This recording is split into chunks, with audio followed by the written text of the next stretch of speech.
আমি আপনাদের বলতে চাই, কাউকে টাকা দেবেন না। এই ইন্ডাস্ট্রিতে টাকা দিয়ে কাজ করতে হয় না, টাকা পাওয়া যায়। মেয়েদের বলছি, তোমাদের কাছ থেকে টাকা ছাড়াও অন্য আরেকটা জিনিস চাওয়া হতে পারে কি, সেটা তোমরা ভালোই বুঝতে পারছো। Don't offer then that.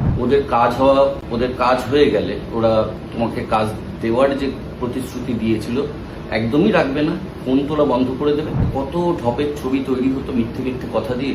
কালকে একটা রিল বা ভিডিও দেখলাম, লাইভ দেখলাম হয়তো, যে চিরঞ্জিত বলে একজন মানুষ কিছু অ্যাক্টরকে ঠকিয়েছেন, টাকা নিয়েছেন, তার বদলে সেখানে গিয়ে তারা ঝামেলা করছেন। আমার খুব কষ্ট হলো, খারাপ লাগলো।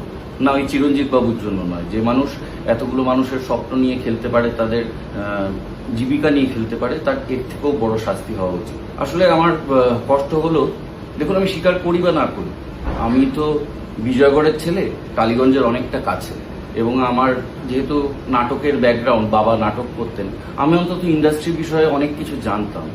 আমি জানতাম যে এখানে টাকা দিয়ে কাজ করা যায় না, এখানে উল্টো টাকা পাওয়া যায়।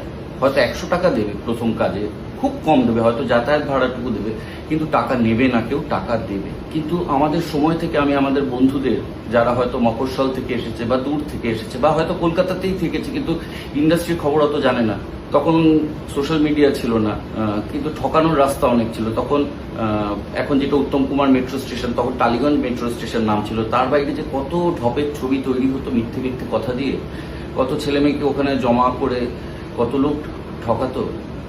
আর সেই যুগটা এখন ফেসবুকের মধ্যে দিয়ে বা সোশ্যাল মিডিয়ার মধ্যে দিয়ে লোক ঠকানো শুরু হয়েছে। আমি আপনাদের বলতে চাই, কাউকে টাকা দেবেন না। এই ইন্ডাস্ট্রিতে টাকা দিয়ে কাজ করতে হয় না, টাকা পাওয়া যায়। 1, 2, টাকা নেওয়ার আরেকটা নিয়ম হচ্ছে, আপনাদেরকে বলা হয় আর্টিস্ট ফোরামের কার্ডের জন্য একটা বিশাল টাকা লাগে। 1 হচ্ছে আর্টিস্ট ফোরামের কার্ডের জন্য কোনো বড় টাকা লাগে না। 2 হচ্ছে প্রথম কাজ করার আগে আর্টিস্ট ফোরামের কার্ড পাওয়াই যায় না, কারণ আর্টিস্ট ফোরামের কার্ড করতে গেলে আপনার 2টো কাজের অভিজ্ঞতা লাগে এবং 2টো ডিরেক্টরের সই লাগে। মেয়েদের বলছি, তোমাদের কাছ থেকে টাকা ছাড়াও অন্য আরেকটা জিনিস চাওয়া হতে পারে কি, সেটা তোমরা ভালোই বুঝতে পারছো। Don't offer then that. ওদের কাজ হয়ে গেলে ওরা তোমাকে কাজ দেওয়ার যে প্রতিশ্রুতি দিয়েছিল একদমই রাখবেন, ফোন তোলা বন্ধ করে দেবে। আর দ্বিতীয়ত, তুমি যদি কম্প্রোমাইজ অফার করতে থাকো, তুমি তোমার জেন্ডারের জন্য লড়াইটা কঠিন করে দিচ্ছ, কারণ তুমি উদাহরণ তৈরি করছো মার্কেটে যে এভাবেও কাজ পাও। সো যদি সত্যিকারের ফেমিনিস্ট হও, নিজের জেন্ডারের জন্য লড়াই সহজ না করতে পারো, কঠিন করো না। এনাফ জ্ঞান ফর টুডে।